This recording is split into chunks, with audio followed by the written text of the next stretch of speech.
ఢిల్లీలో జరుగుతున్న బీసీ మహాధర్నా సభలో మాట్లాడుతున్న తెలంగాణ బీసీ సంక్షేమ సంఘం రాష్ట్ర అధ్యక్షులు మేకపోతుల నరేందర్ గౌడ్ తెలంగాణ రాష్ట్ర వ్యాప్తంగా మరియు దేశవ్యాప్తంగా విచ్చేసినటువంటి బీసీ ఓబీసీ బంధువులకు సోదరీమణులకు పేరు పేరున ఉద్యమ నమస్కారాలు తెలియజేస్తూ స్టేజ్ మీద ఆసీనులైనటువంటి పెద్దలు అన్నగారు మహేష్ కుమార్ అన్నగారు, అదేవిధంగా వి హనుమంతరావు గారు, అదేవిధంగా అంజన్ కుమార్ అన్న గారు, అందరికీ ఐలన్న గారు, అందరికీ పేరు పేరున బీసీ ఉద్యమ నమస్కారాలు తెలియజేస్తూ, మిత్రులారా, గత 78 సంవత్సరాలుగా ఈ దేశానికి స్వాతంత్రం వచ్చిన తర్వాత బీసీల గురించి రెండు సందర్భాల్లో పార్లమెంట్లో చర్చ జరిగింది.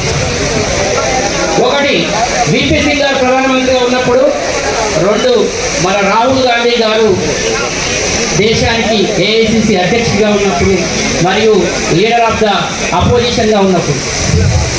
రాహుల్ గాంధీ గారు ఈ దేశంలో బీసీలందరికీ ఒక పెద్దలాగా ఉన్నాడు. 1,00,000 మంది బీసీ నాయకుల గొంతుకు ఎంతనో రాహుల్ గాంధీ గారి ఒక్కరి గొంతే అంత. రాహుల్ గాంధీ గారు దేశ విదేశాలలో ఆక్స్ఫర్డ్ యూనివర్సిటీలో కూడా బీసీలుగా చర్చ పెట్టి, భారతదేశంలో బీసీలు అనేటటువంటి బ్యాక్వర్డ్ క్లాసెస్ ఉన్నారు, వాళ్ళు దాదాపు 4,000 కులాలు ఉన్నారు. ఈ దేశంలో 80 కోట్ల మంది జనాభా ఉన్నారు. 143 కోట్లలో వాళ్లకు న్యాయం జరగట్లేదు. విద్యారంగంలో వెనుకబడినారు, రాజకీయ రంగంలో వెనుకబడినారు, ఉద్యోగాల్లో వెనుకబడినారు, అన్ని రంగాల్లో వెనుకబడినారు. కాబట్టి వాళ్లకు న్యాయం చేయాలంటే ఒకే ఒక్క మార్గం, ఈ దేశంలో కులగణన, సమగ్ర కులగణన జరగాలి. మన దేశంలో దాదాపుగా 6,000 కులాల పైచిలుకుంటే ప్రతి కులాన్ని, ప్రతి ఇంటిని, ప్రతి మనిషిని, ప్రతి ఒక్కరికి ఉండేటటువంటి వాళ్ళ అసెట్స్ని లెక్క పెట్టాలని చెప్పి రాహుల్ గాంధీ గారు కంకణం కట్టుకున్నారు. అదే నరేంద్ర మోడీ గారు ఉన్నారు. నరేంద్ర మోడీ గారు పొద్దుగా లేస్తే నేను ఎంబీసీని అంటాడు, ఎలక్షన్ రాగా నేను ఎంబీసీని నేర్చుతాడు, ఎలక్షన్లో గెలవగా నేను ఓబీసీని అంటాడు, గెలిచిన తర్వాత ఈడబ్ల్యూఎస్ రిజర్వేషన్లకు సంతకం పెట్టాడు. బీసీ రిజర్వేషన్ల గురించి నరేంద్ర మోడీని మాట్లాడమంటే నరేంద్ర మోడీకి ఆ దమ్ము లేదు. మా రాహుల్ గాంధీ గారు ఒకే ఒక్క ప్రశ్న అడిగారు నరేంద్ర మోడీ గారు.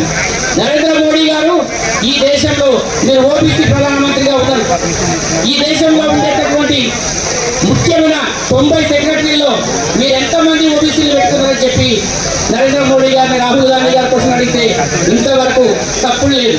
అదేవిధంగా ఈ దేశంలో కులగణన చేయాలని చెప్పేసి కాంగ్రెస్ పార్టీ ఎల్ఓపీగా leader of the opposition Rahul Gandhi గారు అడిగితే ఎన్నోసార్లు క్వశ్చన్ చేస్తే పార్లమెంటుకు బీజేపీ పార్టీ అఫీషియల్గా 183 పేజీల గెజిట్ ఇచ్చింది. ఆ గెజిట్లో ఏముందంటే మేము కులగణన చెయ్యమని చెప్పారు. అటువంటి వ్యతిరేక బీజేపీ పార్టీని మనమందరం కూడా బీసీలందరూ తుప్పుగా ఓడగొట్టాల్సిన అవసరం ఉంది. రాహుల్ గాంధీ గారు ప్రధానమంత్రి అయితే ఈ దేశంలో బీసీలకు స్వాతంత్రం వస్తుంది. గాంధీ ఫ్యామిలీకి ఒకే ఒక్క అలవాటు ఉంది, గాంధీ ఫ్యామిలీ మాట ఇచ్చింది అంటే అది ఖచ్చితంగా నెరవేరి తీరాల్సిందే. ఈ దేశంలో స్వాతంత్ర పోరాటం గాంధీ ఫ్యామిలీ చేసింది. ఈ దేశంలో ఓకే